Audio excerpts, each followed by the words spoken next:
Terima kasih masih bersama Loka 10. Pemirsa, kami akan mengulas kritik influencer dan aktivis dibalas teror di segmen Friday POV.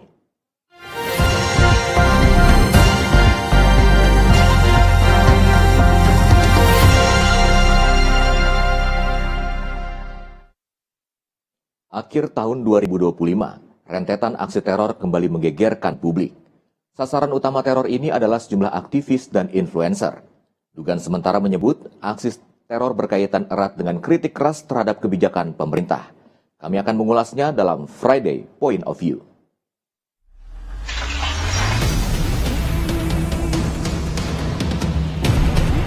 Mobilnya juga dicoret atau dipiloks. Depan ada satu kantong telur yang sudah dilemparkan.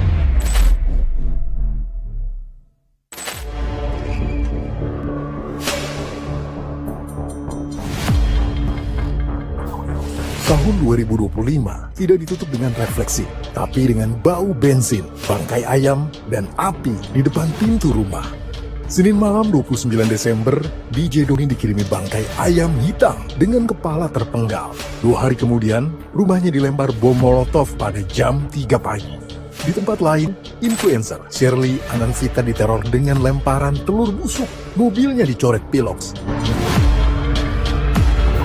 Dan data pribadi keluarganya disebar. Ini bukan lagi debat di kolom komentar, ini teror.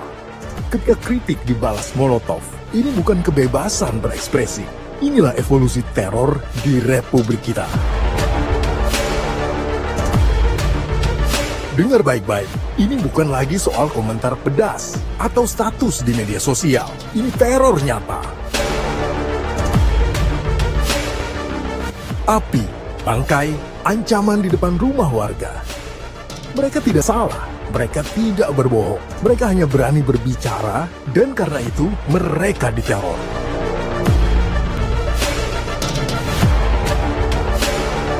Jangan bilang ini kebetulan, ini pola, ini terencana. Ini pesan kotor untuk semua yang masih punya nyali. Pesannya jelas, diam atau rumahmu menyala.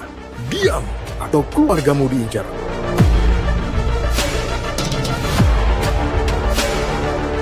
LPSK mencatat lonjakan permohonan perlindungan hingga 27% tahun ini. SafeNet melaporkan ratusan insiden keamanan digital dan operasi senyap polisi siber yang memburu jejak digital demonstran.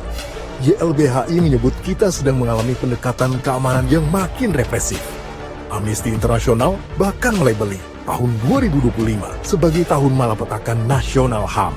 Siapapun yang memelihara teror berarti ikut memeliharanya. Mahkamah Konstitusi lewat putusan nomor 119 tahun 2025 sebenarnya sudah memberi harapan lewat prinsip anti-SLAPP.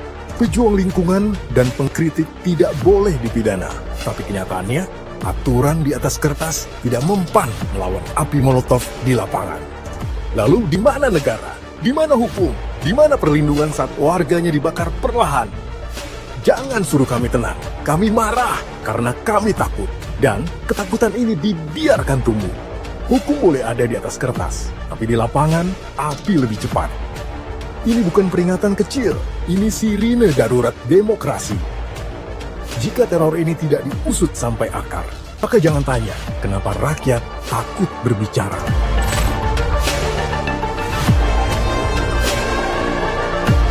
Hari ini mereka, besok siapa?